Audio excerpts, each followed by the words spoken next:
social worker, currently working with Sprint Senior Care, and I'm truly honored to be your host today on behalf of the Malayali Association of Social Workers in Ontario. So, this year's theme is honoring Indigenous heritage, a heartfelt reminder of the importance of recognizing, respecting, and celebrating the rich traditions and cultures and contributions of Indigenous communities across Canada. Before we begin, I want to thank each one of you for taking the time to join us on this meaningful occasion. We hope today's session will be a space for reflection, connection, and shared learning. To begin, it's important to ground ourselves in the spirit of truth and reconciliation. I now invite Anu Jolie to deliver the land acknowledgement. Thank you, Arsha.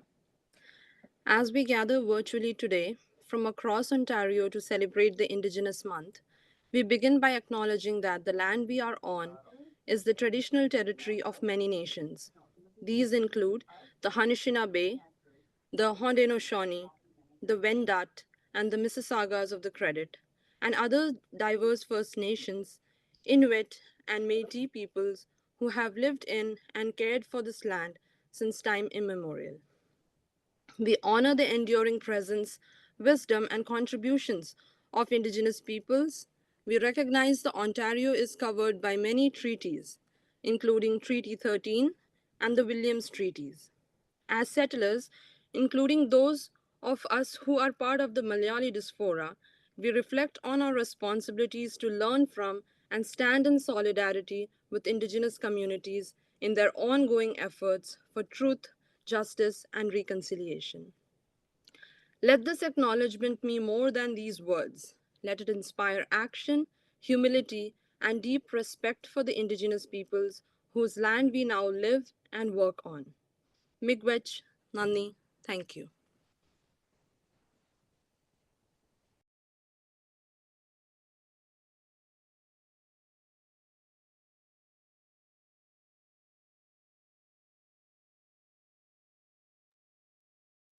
Thank you, Anu, for reminding us of the deep connections Indigenous peoples hold with this land. Up next, let's welcome Lindsay Francis. Lindsay is a clinical counselor and registered social worker based in London, Ontario, and currently works with children, youth, and adults at Family Service Thames Valley. Lindsay is also a dedicated volunteer with MASO. Please join me in welcoming her as she delivers the welcome address on behalf of MASO. Thank you so much, Arsha. So good morning, everyone. It's an honor to welcome you all to our webinar in celebration of National Indigenous Peoples Day 2025. My name is Lindsay Francis, and I am proud to speak on behalf of Malayali Association of Social Workers in Ontario, a wonderful dedicated network that brings together Malayali social workers across Ontario to support one another, share knowledge, and grow both professionally and personally while giving back to our communities. I'd also like to take a moment to warmly welcome the MASO leadership and all our members who make these connections and collaborative events possible. Thank you for your commitment and the heartfelt contributions you make to our profession and to each other. This year's theme, Honoring Indigenous Heritage, reminds us of the richness and resilience of Indigenous traditions and contributions across this land. It also reminds us, as social workers and as a caring community, of our responsibility to listen, to learn, and to advocate for truth and reconciliation and equity, not only today, but every day. We are truly privileged to have Caitlin Simsek-Decker as our keynote speaker this morning. Caitlin's deep commitment to Indigenous children, youth, and families through her vital work with Aboriginal Legal Services will inspire and guide our reflections as we continue to grow as allies and practitioners. I'd also like to welcome Sinsen Paulos, who work with Indigenous community and will share its experience working for their empowerment. Once again, Thank you all for being here. Let's embrace this opportunity for learning, connection, and meaningful dialogue together. Welcome, and I hope you all have a reflective and empowering day ahead. Thank you. Thank you so much, Lindsay. Now it's time for our main session, and we are so honored to have with us today Caitlin Simsik Decker. Caitlin was called to the bar in 2016 and currently works with Aboriginal Legal Services, where she is one of the only legal aid clinic lawyers who specializes in child protection law. Over the years, Kate has built an incredible career in advocacy, especially around Indigenous children, families, and communities. Her work has taken her across Ontario and beyond, including time in South Africa and with several First Nations across the province. She has served with organizations like Windsor Essex Children's Aid Society, Bruce Gray Child and Family Services, and now at ALS. She continues to advocate for families who identify as First Nation, Inuit, and or Métis. Caitlin brings not just legal expertise, but deep compassion and commitment to justice and equity. We are truly grateful to have here her with us today. Please join me in welcoming Caitlin Simsik Decker. Thank you so much. I think everyone can hear me and see me okay, and we can see the slideshow. If there's any technical difficulties throughout, please let me know. So I'm just going to jump right in because I know we don't have a lot of time together today, and I have a lot of things to cover because I get really excited when I'm invited to speak on this, any topic, frankly, about, where I work and what I do. So let's just dive right in. Why are we not working here? There we go. Okay. So I think the first thing that I should note is that I myself am not Indigenous. I am a colonizer, settler, and ally. However, I've been privileged to work in a lot of Indigenous spaces, most recently and currently at Aboriginal Legal Services in Toronto. So nothing that I'm saying today should be taken as representative of ALS as an organization. And even though I am a lawyer, nothing today is considered formal legal advice, just general information and really just my own kind of opinions and experiences and perspectives. Although I will say this presentation, a version I've given several times, usually with my legal director at ALS, Krista Big Canoe. So I am lucky enough to have had her insight with lived experience to inform some of the topics that we're going to discuss today. I also just wanted to give a little bit of a trigger warning. I know trigger warnings are a little controversial in and of themselves, but some of what we're talking today, like colonization and genocide, things like that, they're pretty heavy, especially at 10:30 on a Saturday. So if anyone needs to excuse themselves or turn off your camera, please feel free. I'm used to presenting kind of into the abyss, so it won't affect me at all. Whatever you need to do to feel comfortable and safe works for me. Okay.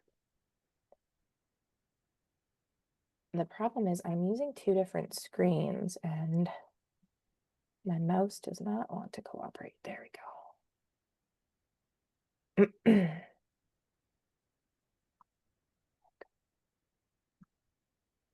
Okay, so the topic of the presentation today is tips, tricks, and pitfalls of working with Indigenous families.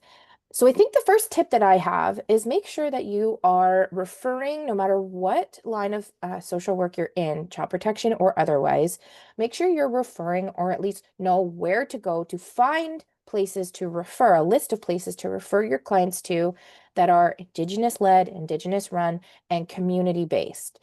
ALS, where I work, is one of them. If you've never heard of it, and you're outside of Toronto, that's okay, right? But just know ALS likely has services that we provide in your community.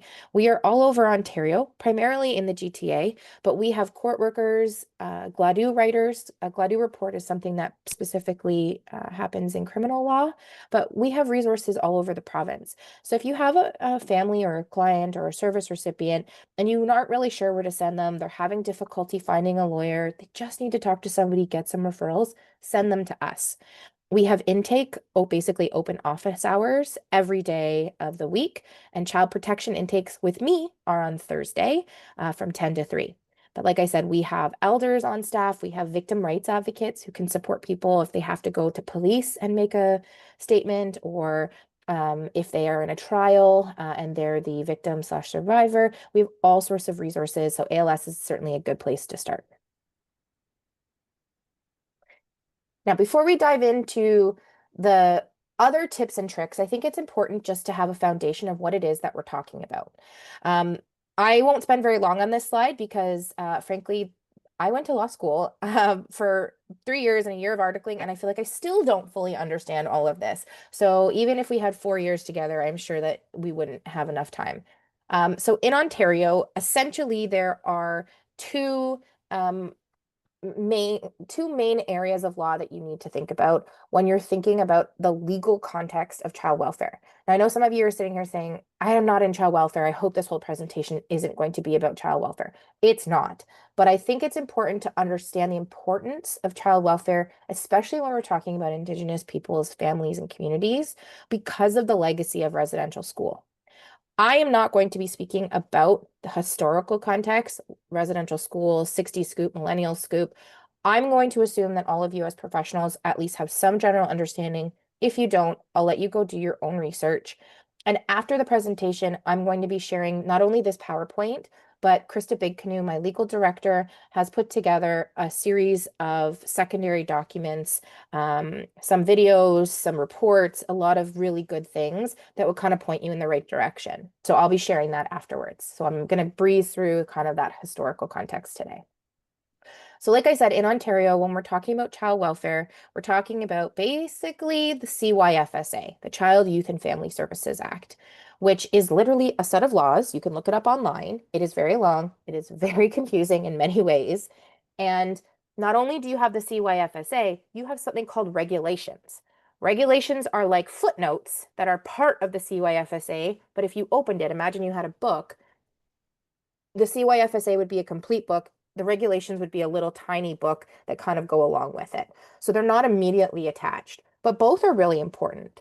So for those who are in child welfare, the designation of a place of safety, for example, how you do that, how many days, what you need, that checklist, that's actually in the regulations. It's not in the CYFSA itself as a main book. But not only do you have the CYFSA, you have all these other sets of laws, even just in Ontario alone, that apply. That's why you pay, I like to say big bucks, but if you work in child welfare, you're not getting paid big bucks. You get paid medium-sized bucks to have lawyers in-house to kind of help piece all this together. Because you also have things like the family law rules, the CLRA, which is the Children's Law Reform Act, and other provincial laws that still tell you how to do child welfare, how to do child protection, whether you're a judge, a lawyer, a social worker, if you're a doctor, a teacher, anybody who interacts with that child welfare system, chances are you're talking about something that's entrenched in the law. And then we get to the next layer. In January of 2020, the federal government came out with what was then known as Bill C-92. One of the calls to action in the Truth and Reconciliation report as a way to help reconcile some of the harms that were done to Indigenous communities was to come up with a unifying law across Canada. And so this was the response. It has a long name, an act respecting First Nation, Inuit, Métis, children, youth, and families. So many people still call it Bill C-92 just for ease, or the federal act. Of course, we have both the federal act and the provincial law that work at the same time, not only for child protection law, but for family law too. So if any of you guys have clients or service recipients who are not involved in child welfare, but are involved in a really contentious family law case, and if they are Indigenous, for example, a custody access dispute between a mother and a father, for example, if the mother is Indigenous, even if it's a domestic family case, the federal law, Bill C-92, applies, and that mother should be using this law in her case because it has a different best interest test of what the judge has to consider in the best interest of the child. That would be very, very helpful for mother to be able to use and rely on in her case. We have also the Constitution, Section 35, which again, I'm not going to go into today, but it basically just enshrines treaty rights and rights to self-governments and sovereignty. It also entrenches the need for any sort of communication and consultation, pardon me, which is a theme not only in the CYFSA and the Bill C-92, but it's in the Constitution itself. And that's why there's so much emphasis in any sort of work that we're doing, whether it's policy work, social services, government, whatever, for this communication, consultation, and collaboration. You then go to international laws that impact Indigenous children, commonly known as UNDRIP, and then the UNCRC. UNDRIP is the Declaration on the Rights of Indigenous Persons, and then the Children Declaration is the next. So the two of them, I'm not going to spend much time on that at all, just highlighting that they exist. Canada has endorsed them sort of kind of in different ways. Not as completely as people would like necessarily, but they do show up even in the CYFSA and Bill C-92 in the preamble. So it's important that you know that they exist. Then we get into case law. All of these laws are still binding on decisions that are being made and the way that you're providing services to family. It's rooted in law. I know there's a lot of friction sometimes between social workers and lawyers, especially at child welfare agencies. I always just say the social workers gain their power because the law gives you that power. And as you can see, there's so many different types of laws that would say what you can, cannot, or should be doing. And that's why you have lawyers to lean on. We're working in the same direction. So I would just say if you do have lawyers in-house, please see them as part of your team to make sure that you're doing what you need to do, not as something that you should be fighting against. Case law and precedent is what a judge rules on and then often will report. So if a judge makes a decision in a specific case, the judge can actually decide whether it's going to be published or not. If it is published and it's child protection, the names will be redacted to keep them private. But the importance of case law is that other judges, other lawyers, other self-represented people can look at that precedent and try to mirror what there has been done in that case in their own case, because the law needs to be consistent, predictable, and reliable for the clients who interface with it. And lastly, we have traditional Indigenous laws. Different bands, different communities may have their own laws. They might be written, they might be oral. It's not necessarily something you can Google. Many communities are right in the process right now of taking some of those old traditional oral or written laws and putting them into some sort of codified written law that would actually give them rights under Bill C-92 to run their own child welfare systems. So that's a very complex, complicated, and layered conversation that we just don't have time for today. But I just wanted to flag that they exist and how they intersect and overlap with all the other colonial laws, provincial, federal, and international, can be complicated and nation to nation, community to community dependent. Okay, that was a lot of information right off the bat. So let's take a little bit of a step back, a quick breather.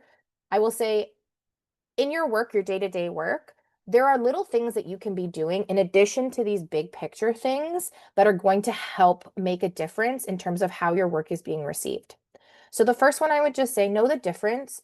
Well, obviously know the difference. I'm going to talk about this in a minute between First Nation, Inuit, and Métis. But when you're talking about Inuit people, make sure that you know the difference between Inuit, which is plural, and Inuk, which is singular. The word Inuit itself means, I think it's the people, pardon me. And so to say Inuit people is saying the people, and that's not grammatically proper.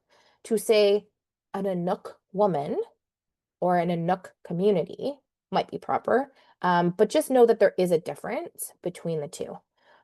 When you're speaking about Indigenous peoples, capitalize the I always, and people has an S on the end.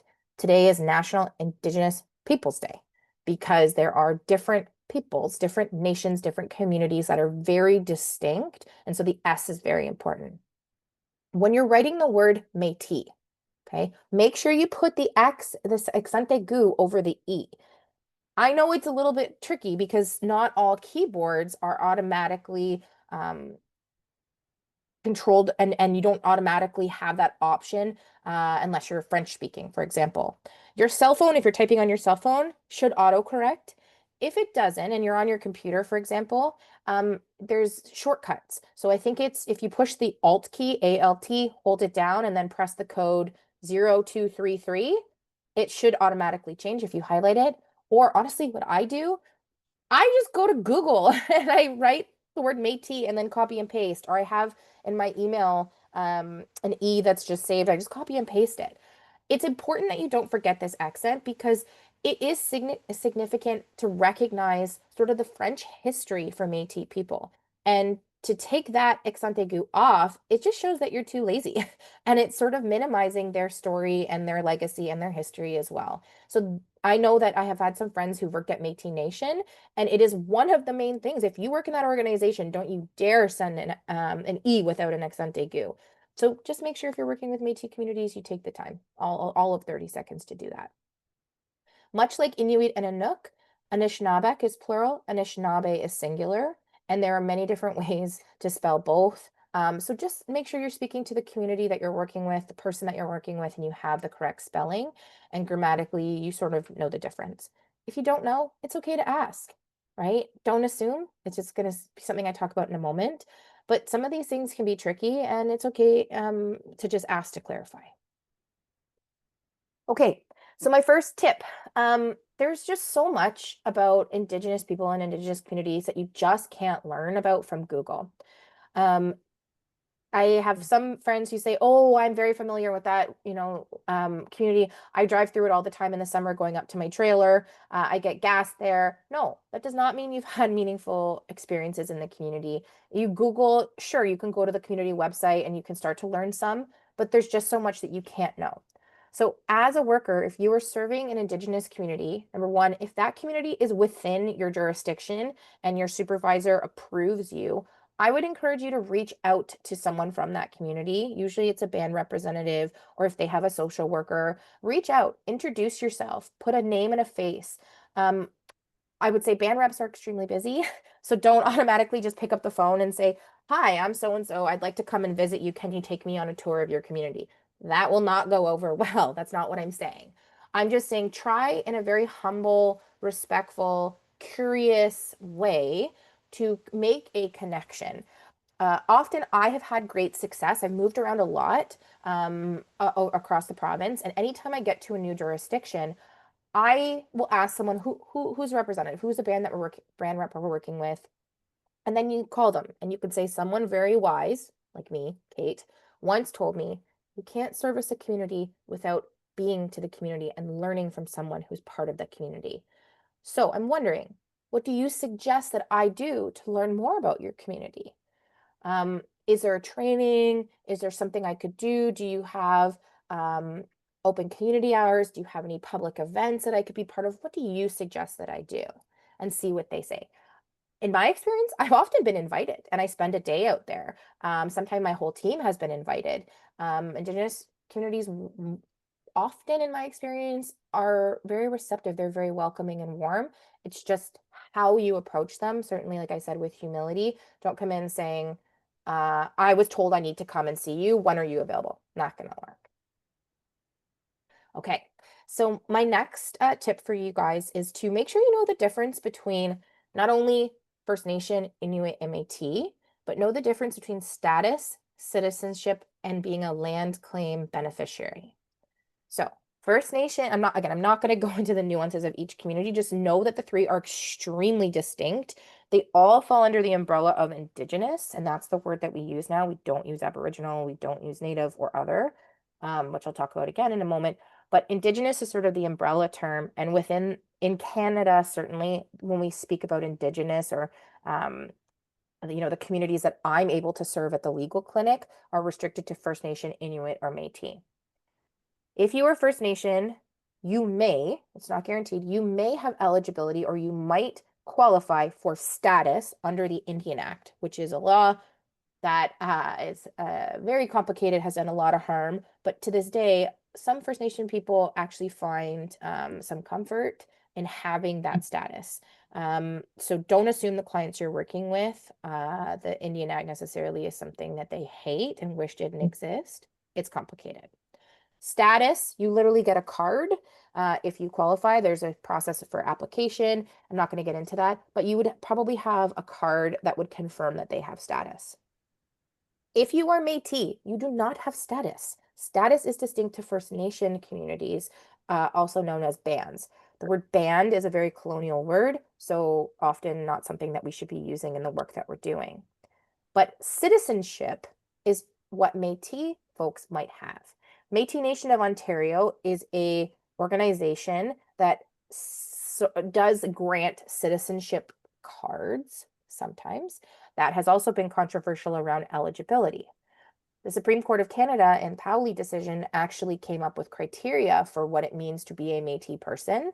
And that sort of has been lost, especially in the child welfare spectrum, where many people claim to be Métis because they think they have a white parent and an Indigenous parent or First Nation parent, and therefore that makes them Métis.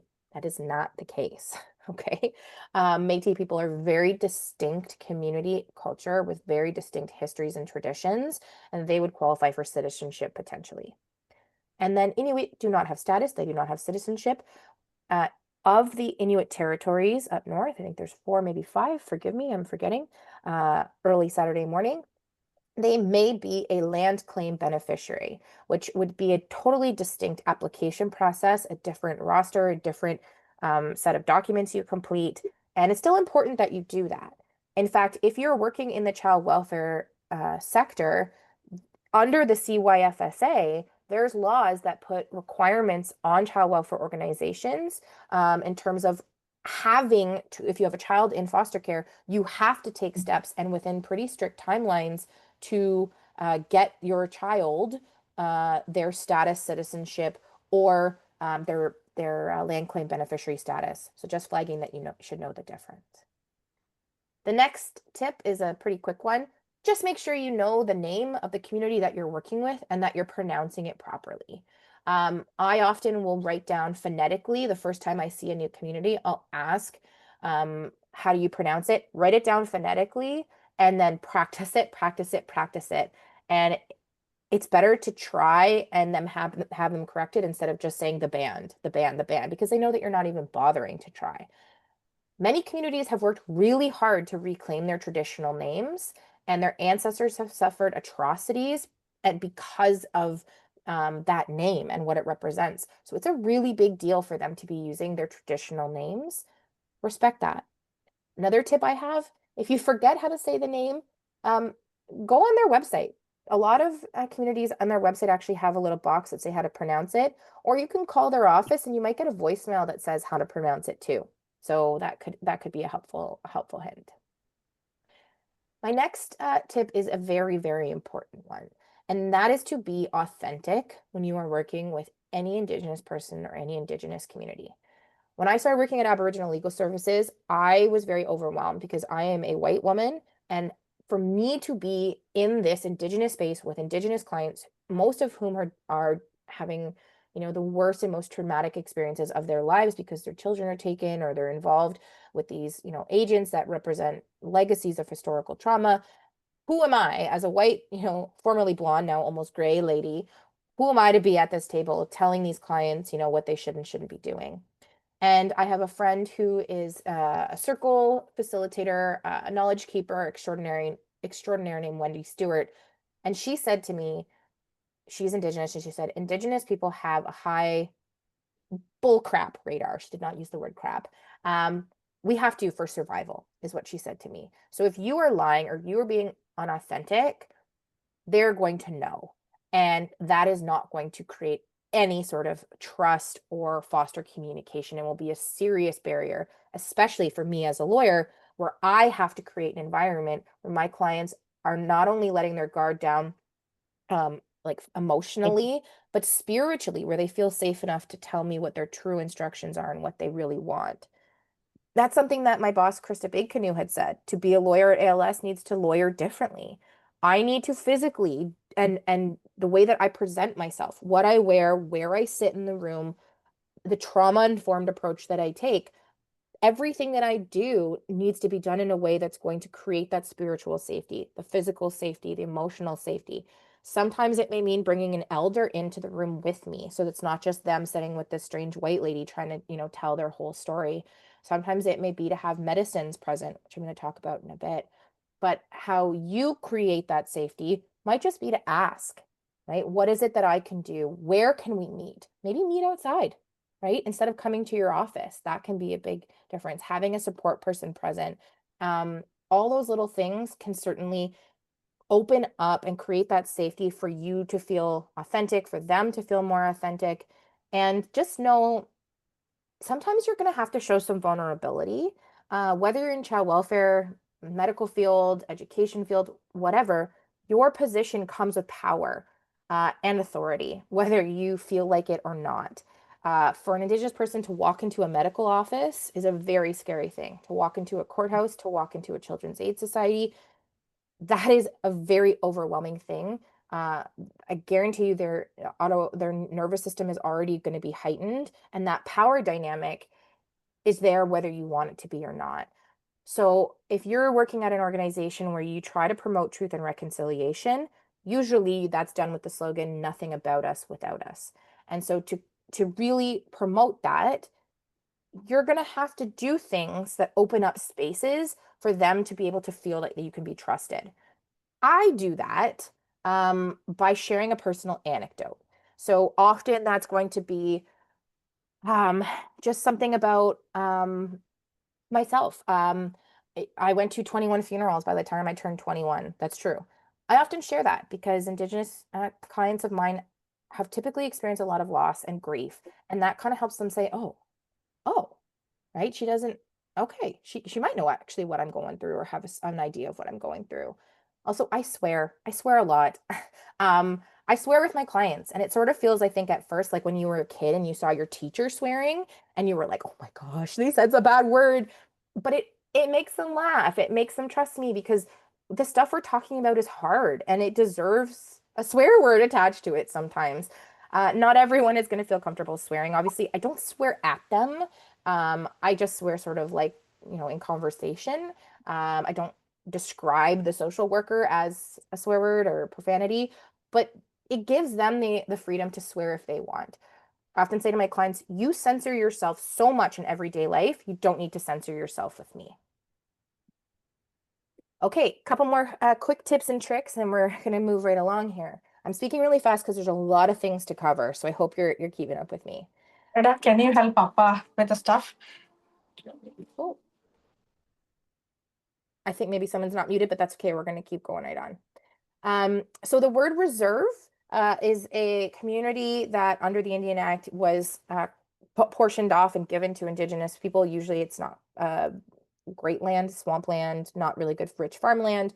But reserve is the Canadian word. Reservation is the American word. Or like I said earlier, better yet, just call it by its actual community name instead of even the word band. Maybe use the word community or nation. Better yet, just call it by their actual name, the one that they have asked you to use.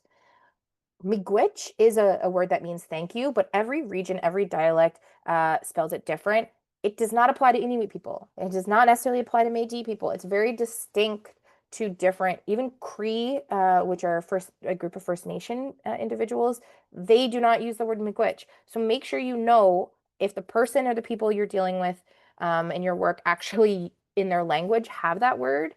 If not, ask them. Google it. If you're dealing with Cree, look up how do you say thank you in Cree? How do you say thank you in whatever language it is that's their home language? Also, the bottom circle here, there are two words. There are stars in them. I'm not going to say them, except I have said Indian Act. Other than that formal title, those words are now racial slurs, so never, ever, ever use them. The only time that it's okay to use the word is when it's in a formal title. So Indian Act is a formal law. That name has not changed. Where I work, Aboriginal Legal Services, we have not changed our name to Indigenous Legal Services. Our name was chosen by Indigenous people in a community. That's what we're called. It's okay to call us Aboriginal Legal Services. And just because you might be working with an Indigenous person who still refers to themselves as Native or Aboriginal doesn't mean that you as a service provider can. So just make sure, again, like I said, names are important. So just make sure you're using the right one. Oops. Also, in the work that you're doing, just know that the funding capacities of every sort of community, whether they're First Nation, Inuit, or Métis, they're very, very different. Every band seems to have different funding. Some are really, really wealthy, not wealthy, but and some are not. Some have band reps, some don't. Some have lawyers, some don't. Within each band structure, it's just different.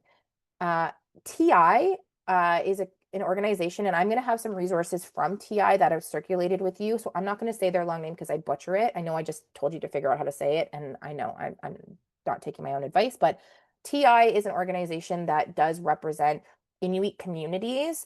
They're not band reps though. So the 4 or 5 land claim territories designated ITK, sort of like Parliament is designated as a representative.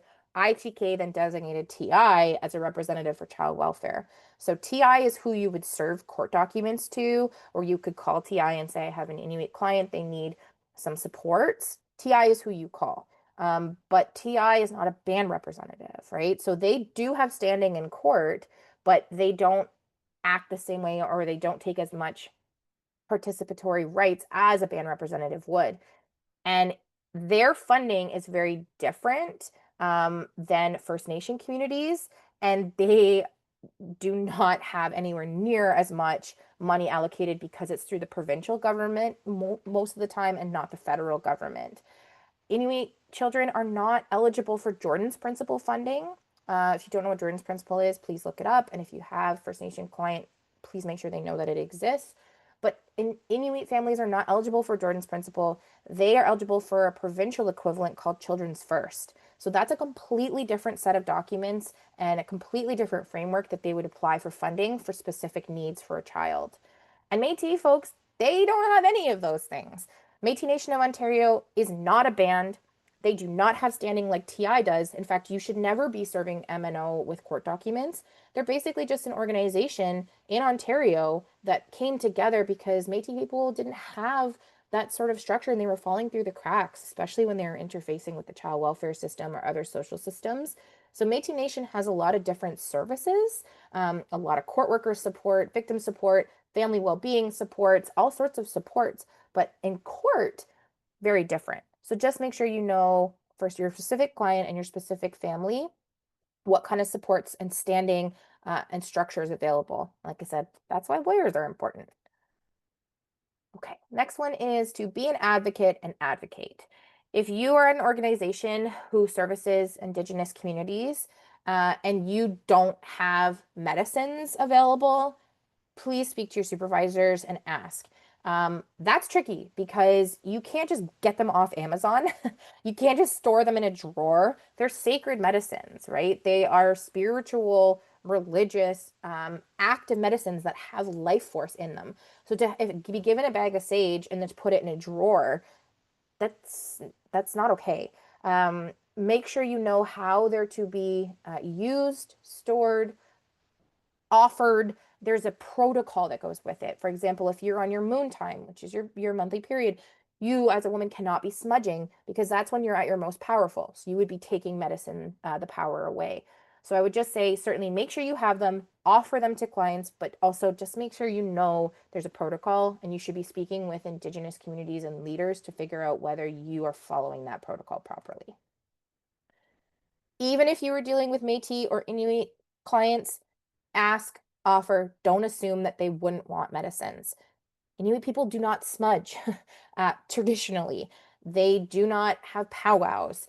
They do not follow the 7 grandfather teachings. That is a very distinct First Nation thing. And even then, within First Nations, they look different. So don't assume because one community, the grandfather teachings, there's an actual order of the way that the 7 are ordered. Every community might have it different. So don't assume. Ask. I often say I have these ignorant white girl questions, and then I'll ask, please tell me, like, what in your community, how do you do this? How do you know? a lot of clients don't know because they've been disconnected because of colonialism. So you might have to do some digging with connecting with community representatives and leaders to find out. You shouldn't necessarily be educating your client on, oh, this is how your community numbers the 7 grandfather teachings. No, no. Connect them with the community-based program or service provider and let them do the education.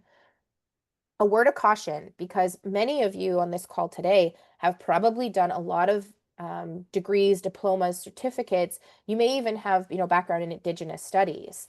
That's honorable and certainly something the Truth and Reconciliation report says that you should be doing. You have to be doing in your role, but that doesn't make you an expert, and it certainly doesn't make you Indigenous.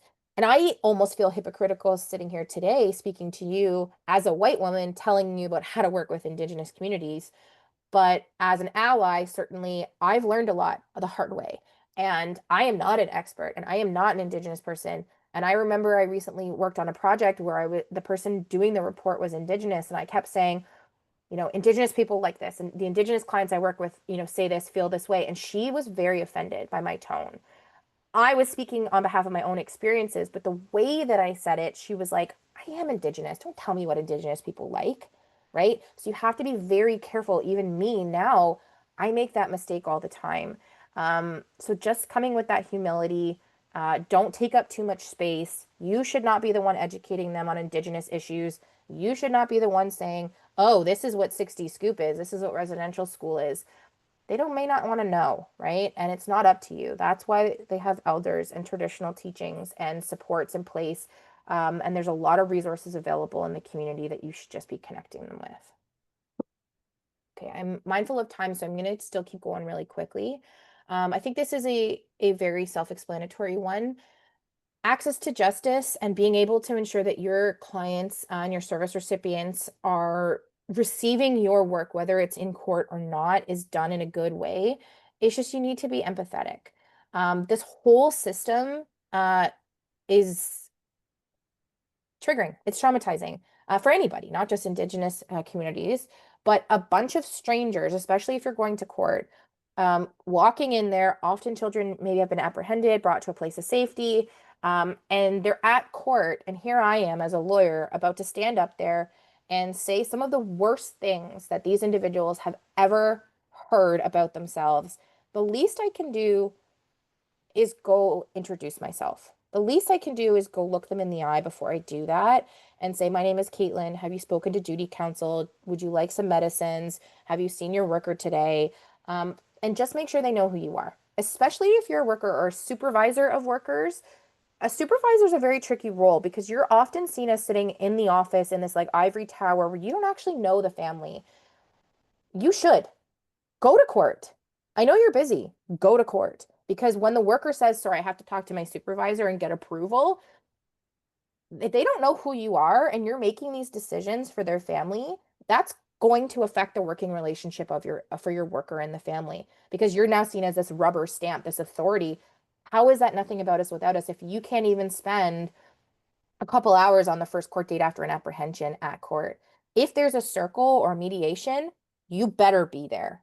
Okay. So I know it's hard, but that relationship, especially as a supervisor, that relationship includes you. And your worker shouldn't be on their own trying to foster that relationship because the power starts at the top and needs to come down. I would also say just make sure to, if you serve them with court documents and they don't read them, that's okay. If you serve them with, referrals and pamphlets and you see them throw them out, that's okay too, right? They get a lot of information and they may not want it. All it takes is just one, making that referral, but often you need to have the relationship before you can make the referral. So that's why places like Aboriginal Legal Services are so special because when I make the referral or somebody who I work with, especially if they're an elder or community member makes the referral, that relationship is already established and the referral means a little bit more. Okay. Okay, so the last one is land acknowledgements, and I don't think we're going to have an opportunity to watch a video. I had a video that I thought I would share. The link is here, and I'll share the PowerPoint after. It's pretty funny. It's a CBC one. I will say the land acknowledgement that I heard here was actually quite great. So I was afraid that if you did a land acknowledgement and then I was going to criticize it, it might be a bit awkward. But in fact, that was not the case. I think your land acknowledgement as a group was pretty awesome. So thumbs up. But I know land acknowledgements can be a source of anxiety. So generally, I would just say land acknowledgements are not supposed to be comfortable. They're not supposed to make you feel happy, warm. You're not thanking Indigenous communities for allowing you on their land. They're not called like land gratitude statements. They're called land acknowledgements. You're acknowledging that we are on stolen land. Stolen land. You're acknowledging that this land is stained with blood, sweat, and tears that we just aren't willing to really get off or make clean because we're not giving that land back. So they're supposed to be uncomfortable. They're supposed to be upsetting.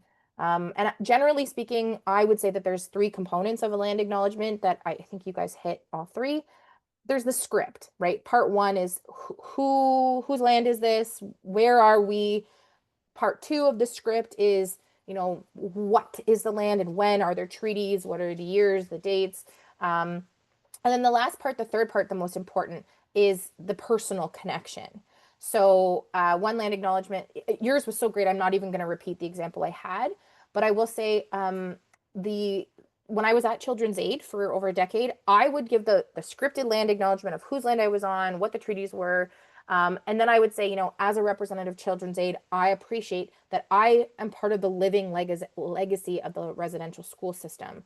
I talk about the OACAS apology. I would talk about truth and reconciliation on my team.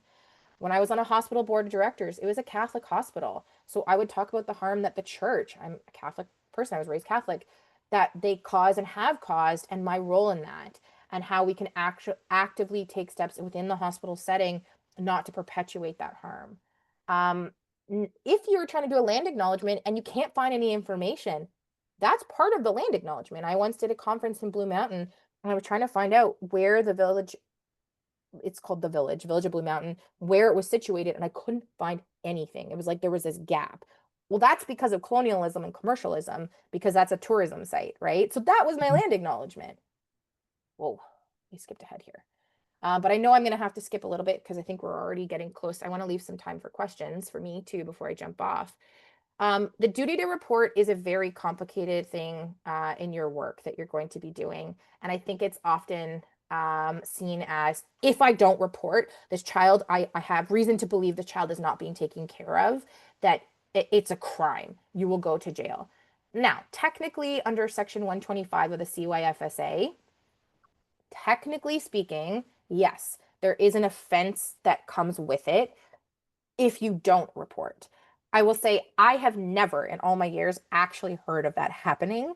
I think if it was the most egregious of offenses and something was happening to that child that someone knew about and didn't step in to protect them. For example, if there was a child who was being sexually assaulted and the mother, for example, knew and didn't do anything, that mother's likely getting charged with something herself unless she herself was a victim too, right? So I just think there's this misconception of I have to report or else I'm going to be in trouble. Yes, in some ways, yes. And the child deserves to have someone speak for them. But I also just want to exercise a caution overall, especially if you're working with an Indigenous person or a community, because Children's Aid is not a safe space for them, despite best intentions and despite how far organizations have come to try and work on truth and reconciliation. So every person has a duty to report, whether you're a professional or not. You have to report if there are reasonable grounds to suspect the child meets one of the 13 criteria. Reasonable grounds is objective, right? What would your average person with an honest, sound judgment think? Suspicion doesn't mean certainty. So if you think your next door neighbor, there's a child protection issue there and you think you need to report them to the local CAS, you don't need to go prove it. You don't need to be spying on your neighbor. Your suspicion is just enough. Uh, it's not like court. You don't need to find evidence. You have to report it immediately. You have to report on an ongoing basis. So if there's multiple incidents, you report multiple incidents. And you have to report directly to Children's Aid. You can't report, to your other neighbor, or if there's a band representative, you can't just report to the band representative and hope they're going to be the ones to call CAS. But if you are one of the professionals, and for example, mostly if you're not a child protection worker, let's say if you're working at a hospital or some other a school, for example, or something like that, and something comes up, the statistics show us that equity-seeking groups, especially Black, Indigenous, or peoples of color in general, they're far more prone to attract, attention of professionals that would then result in a child welfare call. So just be careful before you pick up that phone and call. That your own personal bias or maybe the system's personal bias is not being included. The federal act, Bill C-92, specifically has a provision that basically just says poverty and socioeconomic status is not in and of itself a grounds for a child to be in need of protection. So if a kid's coming to school every day without an appropriate lunch, that might be a red flag, but that's not enough to call children's aid, right? And I think usually, generally speaking, I've got a lot of friends who are teachers, social workers. That's not what happens, but I just want to give a word of caution. I think that the group I'm speaking to today is probably a little bit more aware of that than other groups I've spoken to. So I'll just leave that there. Again, I imagine many of you are already familiar with this, but I referenced the 13 different criteria of being in need of protection that actually triggers the duty to report. And they're basically four main groups: actual or risk of physical harm, risk of emotional harm, risk of sexual abuse or exploitation, and other. So for example, if the child has hurt someone or if a parent is in jail and there's just no one to care for the kid, etc. But I just want to flag again the importance of contextualizing all of these harms, because even the best interests of the child, that concept that we use in child protection law or even family law, or what is best for the child, that is subjective. What you as the social worker thinks is in the child's best interest, what the band rep thinks, what the lawyer thinks, what the judge thinks, what the child themselves thinks, that is all going to be very different. And that's when we bring that blended wisdom together that we usually come up with a better result. And that same subjectivity applies even for concepts of harm, right? You've noticed that in this call, I've said the word apprehension. Legally, that word doesn't exist anymore. It's being brought to a place of safety. I still use the word apprehension because for my Indigenous clients, being brought to a place of safety, traditionally a foster home, that is not being brought to a safe place. It is not a place of safety. So I still use the word apprehension, right? Because it's almost offensive to say their child was removed from your care and brought to a safe space. They don't believe that that space is safe. And often they're right, frankly. So I just will say that there's a subjective element even to harm. So before you pick up the phone and before you call Children's Aid, or if you're at Children's Aid, just try and keep that in mind. Here are some tips and tricks I have if you are doing the duty to report. Make sure you know if there's a band representative or community representative if you can. If you can be part of the plan of care, if you're a social worker who's involved at the family outside the child welfare system and you have resources that might be available, offer them, include yourself if you can. If you can make the report to Children's Aid with the family member, I know that sounds a little nuts, that would be great. Especially if you have intimate partner violence, maybe you, for example, pull the mother and you say, I'm really concerned. I think we should contact Children's Aid. Would you like to be a part of that conversation? I have a duty to report it, but I would like you to be included, right? Really kind of empowering her to do that in a safe space.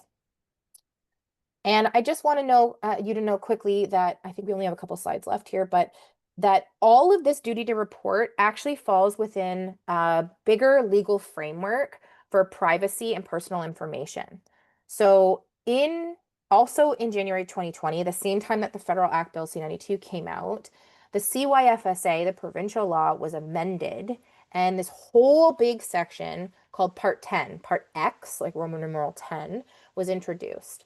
This is a very long and complicated set of privacy laws that tries to mirror PHIPAA, which is the medical privacy record sort of data laws around personal information. And so this framework, like PHIPAA, put a lot of accountability on children's aid societies and how they collect, use, store, and disclose personal information. But what's interesting about Part 10 is, unlike PHIPAA, which is its own standalone law, Part 10 is a part of the Child, Youth, and Family Services Act. So it doesn't stand on its own. That means other parts of the CYFSA apply to it.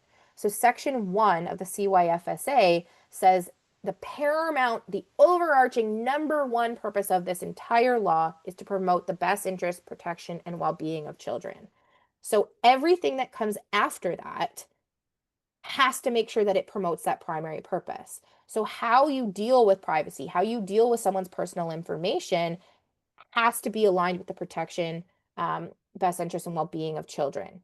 So that sounds super easy, right? Of course, best interest of the child always comes first. Well, it's not, especially when you think about what I said about best interest being subjective, right? So the information that you're collecting as a child welfare social worker or using, or if you're calling because you have a duty to report and one of your service recipients disclosed something that you feel like needs to be reported, there's where that subjectivity comes in. And once it goes to Children's Aid, how they use it is set to a whole bunch of different laws that you have no control over. You will not have an ability to have updates on how things are going. Once you make that report, you have to keep reporting, but the report to you is done. You don't get to know what CAS is doing. Often I have service, providers, other social workers who call and make a report and saying, I'm really concerned about this child. And then they never hear back and they don't know whether Children's Aid actually did something with that report. You're not entitled to know. And that can be really hard, right? That can be really upsetting. And maybe there is something being done, but you don't know about it, or maybe they aren't doing anything because of all the reasons we've already talked about, right? Maybe there are community supports in place. Maybe they feel that there's a bias in impacting this family. Maybe they already have safety plans in place. Maybe they're already in court. Who knows? I would just say that I won't have time to go into this like I had hoped, but I wanted to flag sort of the investigation stage. When you make the duty to report, just know that it's not always guaranteed that your report is going to result in an investigation. If it does, there's a whole other set of codes for Children's Aid Societies around how they deal with it. The eligibility spectrum, those regulations that I talked about as part of the CYFSA, ministry standards, there's all these other overlapping directions on what Children's Aid Societies can and cannot do with that information provided. It is also very complex. You can Google it if you're so inclined, it's online. But even at that investigation stage, or even if, for example, you work at a medical facility where you are going to be reporting a client and you tell them, you know what, I'm really concerned. I just want for transparency to know that I'm going to be reporting you to Children's Aid. They are entitled, even at that stage, to get legal advice. I provide legal advice to anybody, even before Children's Aid shows up on their door, about what they can expect, because it can be the worst experience of their life. And they want to get some legal advice around what they should say, what they shouldn't say, what they legally are entitled to say no to. And that's even then where ALS comes in. I'm just going to skip that slide and not get into the nuances of an investigation. But as a professional, especially as a social worker, if you're calling a Children's Aid Society to make a report, a duty to report about a family, I often get asked if you can be anonymous, kept anonymous, so the family can't find out it was you calling. Technically, yes. So under Part 10, which is that privacy legislation, there actually is some protection that says, a person who called under a duty to report can be anonymous if they want to be. But if you are a professional and you're calling, as a social worker versus as the next door neighbor of who's just living your life and you're calling, it's tricky. And don't always have a guarantee that you're going to be kept anonymous, because if the Children's Aid ends up having to, remove that child, apprehend, and go to court, to have an anonymous referral in evidence you can't really use it. It's really hard. So if you really want action to happen, you really want to make sure that child is being taken care of, stand by your conviction, especially if it's in a professional capacity. Don't assume you're going to be, thrown to the wolves. A lot of folks don't want to impact their working relationship with the client by being the one to tattle on them. But that's often my advice, is to say to the client, you know what, I'm really concerned. I have a duty to report you to the society. I just want you to know that I'm going to do this. Here's, the number for ALS. You're entitled to have legal advice. Here's a number for, your band rep, your elders. And throughout this process, I just want you to get some support. Easier said than done, I know, but anyways, we'll just leave it at that. Okay, this is my second to last slide, and then I'll open it up for some questions right at the hour mark. My four main takeaways, I think, about everything I've just said in the latter half of this presentation. Nothing in Part 10 removes the duty to communicate and consult. So just know that if you make a report or if you work at a Children's Aid, that children's aid still has to communicate with the band representative whether the family wants them to or not. The family doesn't get to say no. Privacy laws, if the family doesn't consent, the band rep still has to be included. It's the child's right to have their community involved. So that's important. So if you as a service provider could include the band or the band representative or the community, care program earlier before you call Children's Aid, and maybe they have a prevention program, especially a lot of First Nations have that now. Maybe that's a better place, and then instead of the Children's Aid, I don't know. When it comes to the duty to report third-party service providers, I would say you do have some discretion, right, over whether you report or not. Speak to your supervisor, speak to your director. If you have lawyers, speak to the lawyer. Just don't pick up the phone and call right away, because know that there are consequences, and the family needs to know that they have your support and they're in a safe space. It's a difficult line.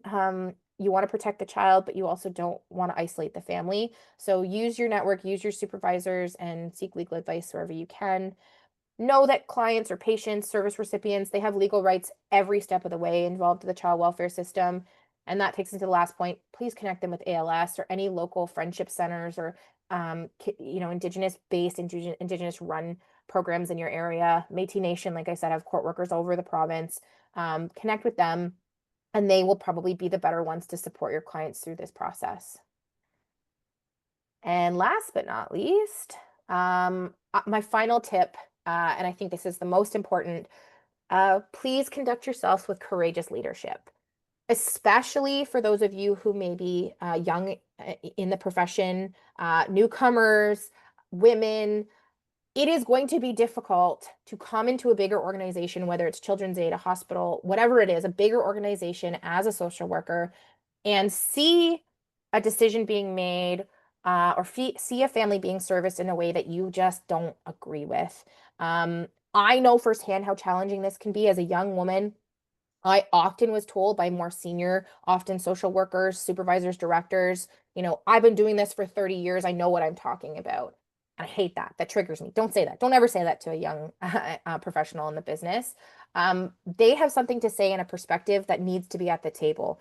Create space for that. And as that young person, if you see something happening that isn't sitting right with you, say something. I know that's hard because you need job security. You don't want to ruffle feathers. You don't want to get fired. You don't want to get written up. You don't want to be insubordinate. But say something. And what you say and how you say it needs to be strategic. You have a union, go to your union. But my number one tip, I think, is to come up with the art of a well-crafted question. Sometimes challenging a supervisor is best done with a question. I'm still learning. So can you help me understand how this decision, how this apprehension aligns with principles of the Truth and Reconciliation Report? Or I'm wondering, if a judge said that we couldn't apprehend, we tried to get a warrant, we couldn't apprehend, what is an alternative? Or, if the band rep asks me what our rationale was, what should I say? And see what the supervisor says, because sometimes having them talk it out actually makes them realize, oh, wait, this isn't aligned with, Truth and Reconciliation, or, oh, wait, this isn't the federal act at work. I just don't want internal politics getting in the way. Like Krista Big Canoe told me, I have to lawyer differently. I would say you have to social work differently. It's not going to be easy. You're not always going to be popular. And that might just mean you're doing your job properly. So in those hard moments and those lonely moments, just remember that change only happens when people are brave enough to do things differently. And the communities need that from you.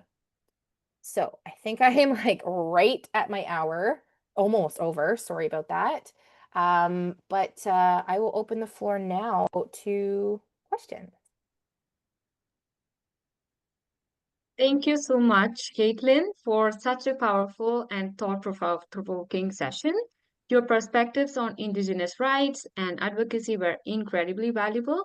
You have also helped us better understand the systemic challenges that Indigenous children and families face and the role we as social workers, allies, and community members, we can play in advocating for equity and justice. And I'm just quoting a sentence from your session that stays. You cannot learn about a community without being with them in their community.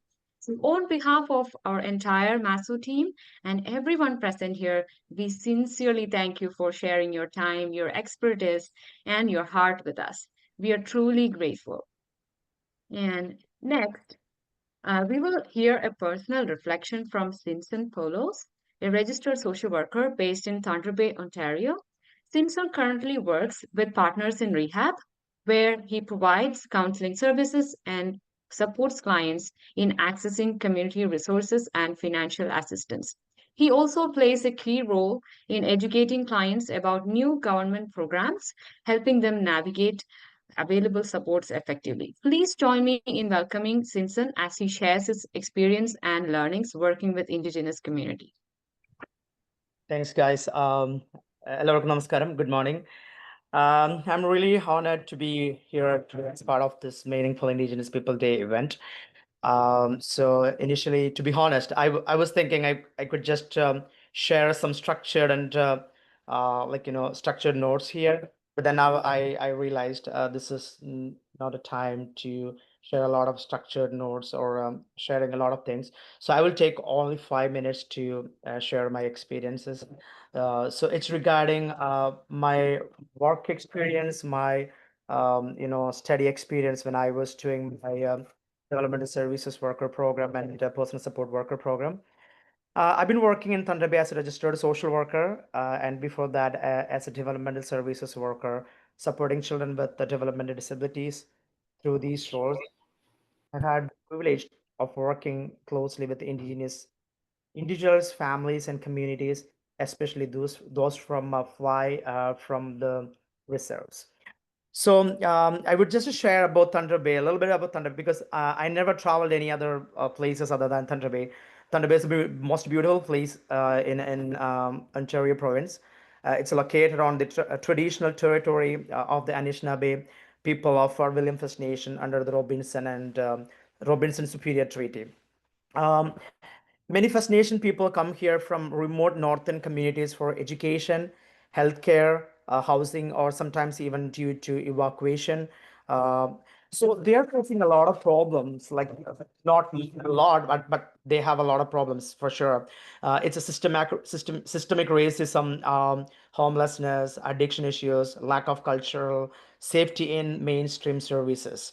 So as a social workers, we are often their first connection of help, and it's a responsibility that must be handled with humility and cultural respect. Lessons I learned while working with the indigenous people. So I have a few lessons like I learned when I worked with the people, indigenous population. We have to respect their land. That's the first thing we need to do, and their culture. We know that we are guests on their land. Every nation has its own language, customs, and governance. We have to learn it.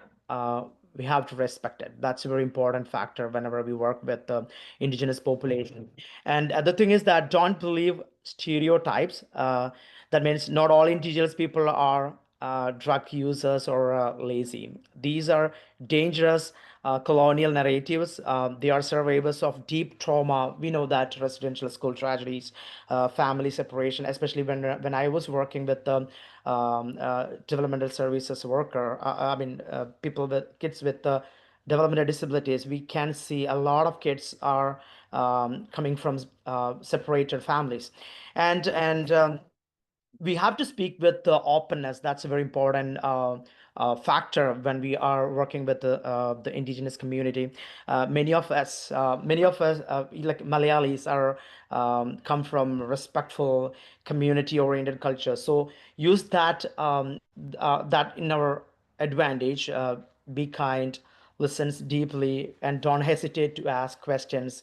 So we have to be respectful to the people, indigenous people. And the last thing is that silence is not a disrespect. So whenever we communicate with the indigenous people, or in many indigenous cultures, silence means reflection. Don't rush. We have to sit with them. We have to talk with them. Sometimes they won't, their silence has a lot of meaning. So we have to be more cautious. Patience. We need to provide patience whenever we communicate with them. So as an immigrant social worker, emotional aspect is as someone from Kerala, I came to Canada with my own struggles. I had language barriers for sure, cultural adjustment, and the emotional impact of starting over in Canada when I came here in 2019.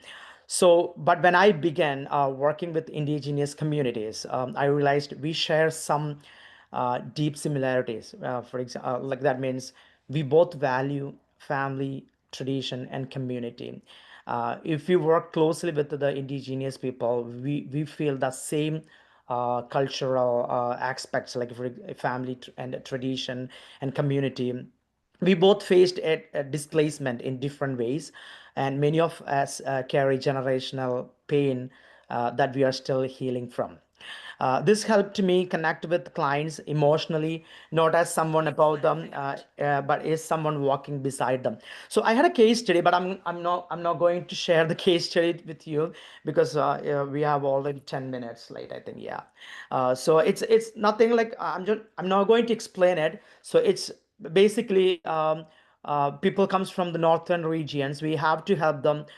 Sometimes they don't have their status card or health card and so kind of thing. So what we need to do, we need to assist them to obtain all these kind of documents for them. Sometimes they don't have a place to live. They are homeless people. Maybe they are homeless. So we need to assist them gathering all the paperwork, documentations.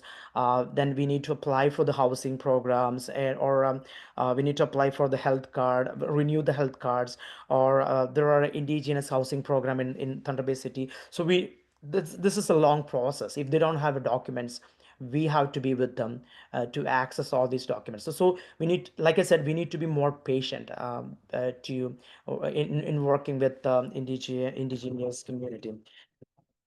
So drugs addiction, what's our approach? We know that Canada has I mean, people, it's accessible to get a lot of drugs in Canada. I mean, in my experience here in Thunder Bay, yes, we can see a lot of people using drugs and alcohol, especially the drugs. I mean, we know the opioids. I don't know how to pronounce the opioids, like it's methylene kind of things, and cocaine kind of things, eh? So um, the drug supplies usually comes from, sorry to say, it says in here in Thunder Bay, it usually comes from southern Ontario.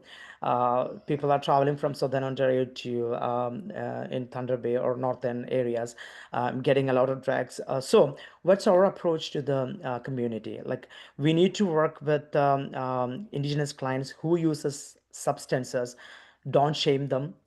Use a harm reduction approach, support access to traditional healing if they need it.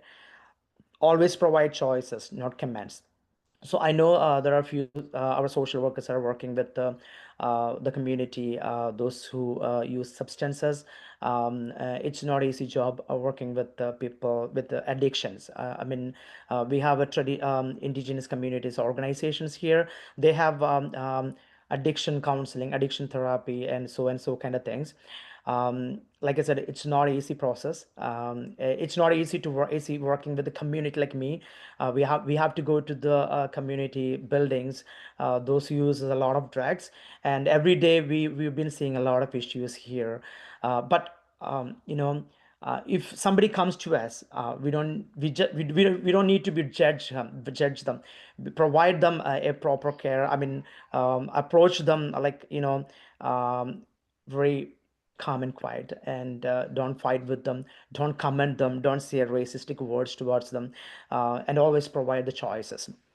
um, what we need to know before working with the indigenous community, yeah, I have a, I'm done.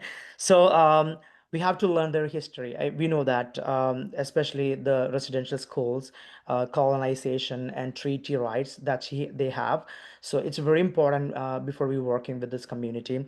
Attend cultural safety training or indigenous-led worships. So I don't know whether you have attended the powwow ceremony. So it says POWWOW.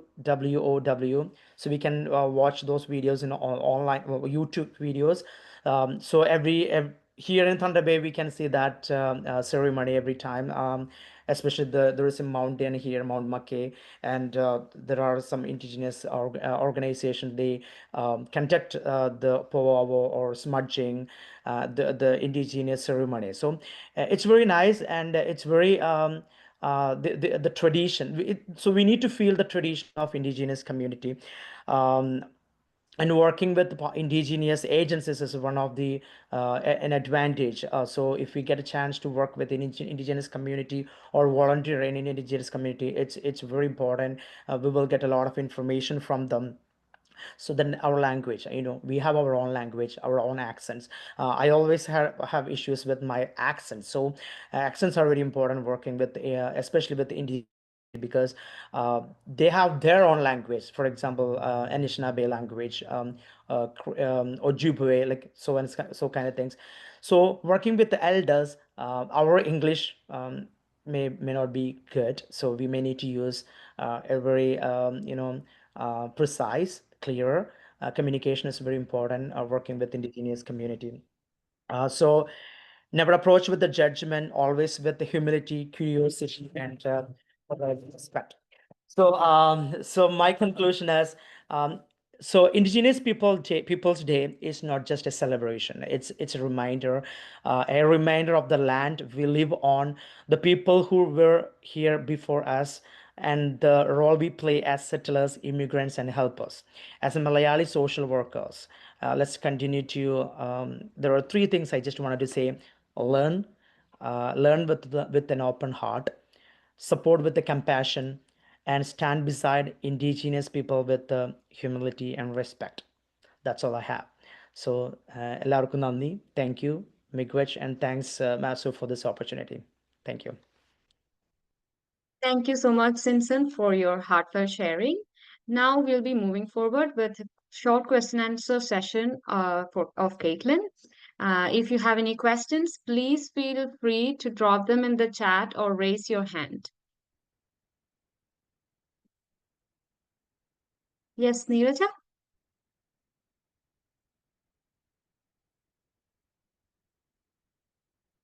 Neeraja, are you there? Yes.